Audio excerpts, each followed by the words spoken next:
Hello friends, welcome back to Infotechnest. So guys, आज के session में हम लोग पावर ऑटोमेट में एरर हैंडलिंग सीखेंगे। एरर हैंडलिंग होता क्या है पहले ये समझेंगे, उसके बाद एरर हैंडलिंग पावर ऑटोमेट में कैसे करते हैं फिर वो देखेंगे। ठीक है। सो पहले हम लोग ये देखते हैं कि एरर हैंडलिंग होता क्या है। बेसिकली पावर ऑटोमेट में अगर कोई भी एक्शन फेल हो जाता है, आप एक फ्लो डिजाइन कर रहे हैं और उसके कोई भी action at A run time fail हो जाता है, तो उस फेलियर को कैसे हैंडल करेंगे और उस एक्शन को फेल होने के बाद आप क्या एक्शन परफॉर्म करेंगे, वो पावर ऑटोमेट में एरर हैंडलिंग कहलाता है। ठीक है। लाइक अगर ये फ्लो है, आप किसी भी शेयर पॉइंट लिस्ट से आइटम को रीड कर रहे हैं और आइटम को रीड करते टाइम ही अगर ये एक्शन फेल हो जाता है, तो उसके बाद आपका क्या एक्शन परफॉर्म होगा और कैसे आप उस एरर को नोटिफाई करेंगे, ये सारी चीजें एरर हैंडलिंग में सीखेंगे हम लोग। अगर ये एक्शन फेल होता है तो ऑब्वियसली इसके नीचे जो डिपेंडेंट एक्शन है वो भी फेल हो जाएंगे, जिसकी वजह से आपका पूरा का पूरा टास्क रुक जाएगा।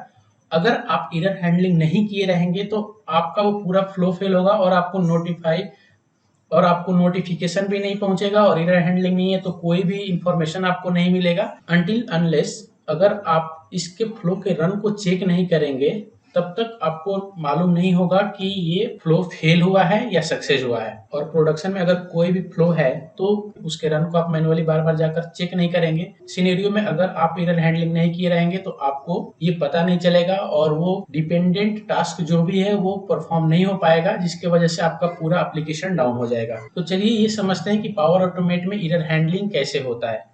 सपोज ये फ्लो मैंने डिजाइन किया है, इसमें गेट आइटम के हेल्प से मैं शेयर पॉइंट लिस्ट से एक आइटम को रीड कर रहा हूँ जिसका आइटम आईडी 7 है। ठीक है। यहाँ पे इन्फोटेक नेस्ट ट्रेनिंग का जो शेयर पॉइंट साइट है उसमें एक पावर ऐप टेबल मैंने क्रिएट किया है और यहाँ से 7 आईडी वाले आइटम को मैं यहाँ पावर ऑटोमेट फ्लो में रीड कर रहा हूँ। इसके आइटम को रीड करने के बाद मैं पार्स जेसन में कन्वर्ट कर रहा हूँ और उसको कंपोज एक्शन के थ्रू मैं उसका डिस्प्ले नेम यहाँ पे प्रिंट करा रहा हूँ। करेक्ट। मैं इसको सेव करके रन करके पहले आपको दिखाता हूँ। ठीक है।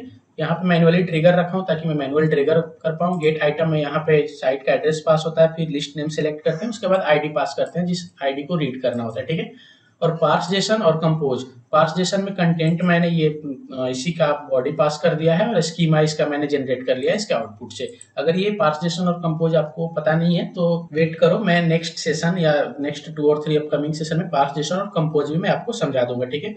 बेसिकली मैं कोई प्रीवियस वीडियो में अभी पार्स जेसन कंपोज नहीं समझाया हूँ, तो मैं ये मान के नहीं चल रहा हूँ कि आपको पार्स जेसन आता है या कंपोज करने आता है। ठीक है। बट ये फ्लो उस पर डिपेंडेंट नहीं है कि जेसन आपको आता है तभी समझ में आएगा, कंपोज आता है तभी समझ में आएगा। ठीक है। मैं बेसिकली एरर हैंडलिंग पे फोकस करके चल रहा हूँ। लेट्स से ये फ्लो सेव हो गया, मैं इसको टेस्ट करता हूँ मैनुअली।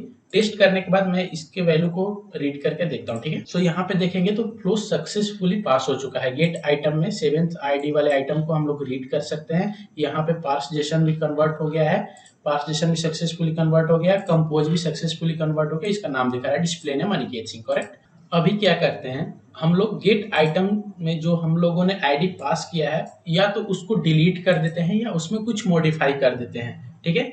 लेट्स से ये 7th आइटम आईडी को हमने यहाँ से डिलीट कर दिया और उसके बाद हम लोग फ्लो को रन करते हैं। ठीक है। ऐसा सिनेरियो आपके यहाँ भी हो सकता है। लाइक आपका कोई भी आईडी मैप है और वो डेटाबेस से किसी ने उसको डिलीट कर दिया या कुछ ऐसा डेटाबेस में जाकर उसका डेटा टाइप चेंज कर दिया। लाइक किसी भी कॉलम का डेटा टाइप स्ट्रिंग से इंटीजर कर दिया, स्ट्रिंग से डेट टाइप कर दिया या डेट टाइप को चेंज करके स्ट्रिंग कर दिया, तो वहां पे पार्स जेसन फेल होने लगेगा। अगर सीधे आइटम ही डिलीट हो गया तो गेट आइटम ही फेल हो जाएगा, क्योंकि वो आइटम आईडी 7 ढूंढेगा और यहाँ पे इसको मिलेगा नहीं तो वो फेल हो जाएगा।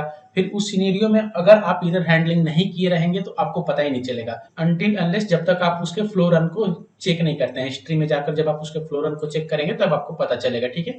अभी क्या करता हूँ, मैं इस फ्लो को फिर से रन करता हूँ। ठीक है। क्लाउड फ्लो में आकर मैं यहाँ से डायरेक्टली रन करता हूँ और रन करने के बाद मैं आप लोगों को दिखाता हूँ कि एरर हैंडलिंग कैसे करते हैं और क्या इशू है जिसकी वजह से एरर हैंडलिंग करना पड़ता है। अब ये देखिए फ्लो रन हो गया। अब मुझे पता नहीं है फ्लो सक्सेसफुली रन हुआ है या फेल हो चुका है, तो मैं इसके रन हिस्ट्री में जाता हूँ। रन हिस्ट्री में जाकर देखूंगा तो यहाँ पे दिखा रहा है कि ये फ्लो फेल हो गया 16 सेकंड पहले। करेक्ट। और फेल कहाँ हुआ, गेट आइटम पे फेल हुआ क्योंकि आइटम आईडी 7 इसको मिला ही नहीं है। ठीक है। यहाँ पे मैसेज में आप देख सकते हैं आइटम नॉट फाउंड। करेक्ट। तो बेसिकली मैं यहाँ पे क्या करता हूँ कि इस एरर हैंडलिंग में अगर ये एक्शन फेल होता है तो मैं एक नोटिफिकेशन अपने आप को सेंड करवाता हूँ जिससे मुझे ये पता चले कि ये फ्लो फेल हुआ है और मैं आकर तुरंत इसे चेक कर लूँ। ठीक है। इसके लिए मैं क्या करूंगा, एडिट करता हूँ। एडिट करने के बाद प्लस आइकन पे क्लिक करेंगे, ऐड ए पैरेलल ब्रांच पे क्लिक करेंगे। ऐड ए पैरेलल ब्रांच से क्या होता है, पैरेलली और भी एक्शंस आप ऐड कर सकते हैं, ठीक है, इसके पैरेलल में और भी एक्शंस आ जाएंगे। अब यहाँ पे आप सेंड मेल कर सकते हैं, ठीक है, आप जो भी एक्शन परफॉर्म करना चाहें वो एक्शन परफॉर्म कर सकते हैं। मैं यहाँ पे अभी सेंड मेल यूज कर रहा हूँ, मैं अपने आप को एक मेल सेंड कर लेता हूँ। यहाँ पे मैं एक सब्जेक्ट पास कर देता हूँ, मैं यहाँ पे बॉडी में आकर यहाँ पे इसका बॉडी डिफाइन कर देता हूँ, like dear Aniket your flow has failed at, यहाँ पे टाइम पास कर देते हैं ताकि ये पता चल जाए कि हमारा किस टाइम पे ये फेल हुआ, ताकि हम जाके उसी टाइम का हम लोग रन हिस्ट्री में वो टाइम देखकर वहां पे हम लोग उसी टाइम का फ्लो चेक कर सकते हैं, ठीक है। आप अपने अकॉर्डिंग जो भी बॉडी है वो जनरेट कर लेना, आप अपने अकॉर्डिंग सब्जेक्ट जनरेट कर लेना। अब मेन पार्ट आता है कि इसको सेंड कब करना है। सेंड उसी टाइम पे करना है जब ये सिर्फ फेल हो, ठीक है। उसके लिए क्या करते हैं, यहाँ पे 3 डॉट जो दिख रहा है 3 डॉट पे क्लिक करेंगे। 3 डॉट पे क्लिक करने के बाद आपको बहुत सारा ऑप्शन यहाँ पे दिखेगा, जिसमें कॉन्फ़िगर रन आफ्टर एक ऑप्शन दिखेगा। कॉन्फ़िगर रन आफ्टर पे क्लिक करेंगे तो यहाँ पे आपको 4 ऑप्शन दिखेगा। ये क्या ऑप्शन है, ये ऑप्शन ये बताता है कि आपका ये एक्शन कब रन करेगा और किस एक्शन के बाद रन करेगा। तो यहाँ पे आप देखिए, send an email should run after gate item, like get item के बाद रन करेगा।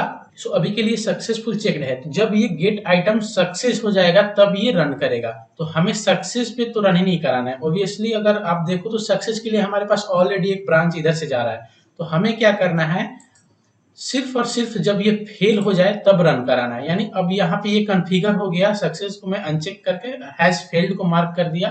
अब गेट आइटम जब फेल होगा तब ये रन करेगा।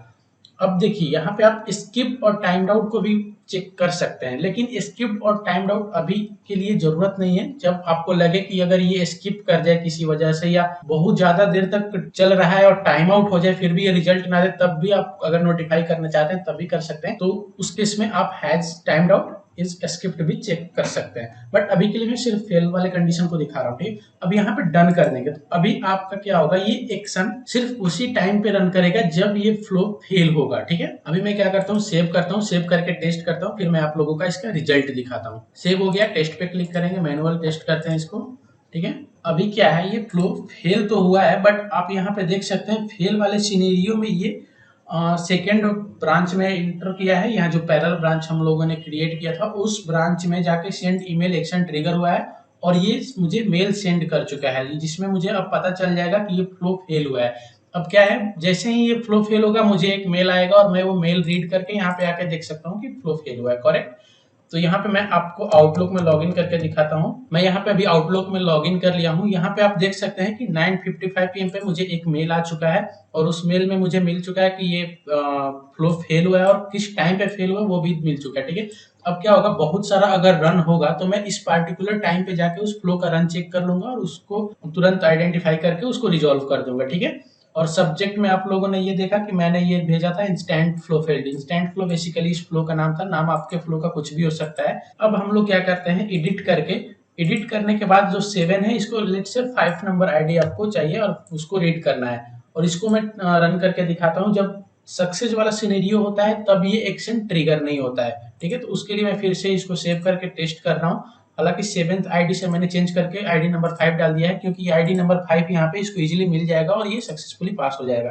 तो देखिए यहाँ पे जैसे ही आईडी नंबर 5 पास किए तो ये सक्सेसफुली रन कर गया और जब सक्सेसफुली रन किया तो ये लेफ्ट साइड वाले पैरेलल ब्रांच में घुसा और इसका जेसन स्कीमा क्रिएट करके कंपोज कर दिया, ठीक है। और सेंड ईमेल वाले एक्शन में ये इंटर किया ही नहीं है, क्योंकि ये फेल नहीं हुआ इसलिए यहाँ पे इंटर नहीं किया। तो इसी तरह से आप किसी भी एक्शन के लिए एरर हैंडलिंग कर सकते हैं। कभी भी कोई भी एक्शन फेल हो उसको कॉन्फ़िगर रन आफ्टर से आप मैप करके वहां पे आप उसको रिजॉल्व कर सकते हैं, ठीक है। तो बेसिकली एरर हैंडलिंग आप लोगों को समझ में आ गया कि पावर ऑटोमेट में एरर हैंडलिंग कैसे करते हैं, करेक्ट। तो चलिए मिलते हैं नेक्स्ट सेशन में, अभी के लिए धन्यवाद। और अभी तक अगर आप इस चैनल को सब्सक्राइब नहीं किए तो प्लीज और प्लीज आप इस चैनल को भी सब्सक्राइब कर लें ताकि लेटेस्ट वीडियो का नोटिफिकेशन आप तक पहुंचता रहे।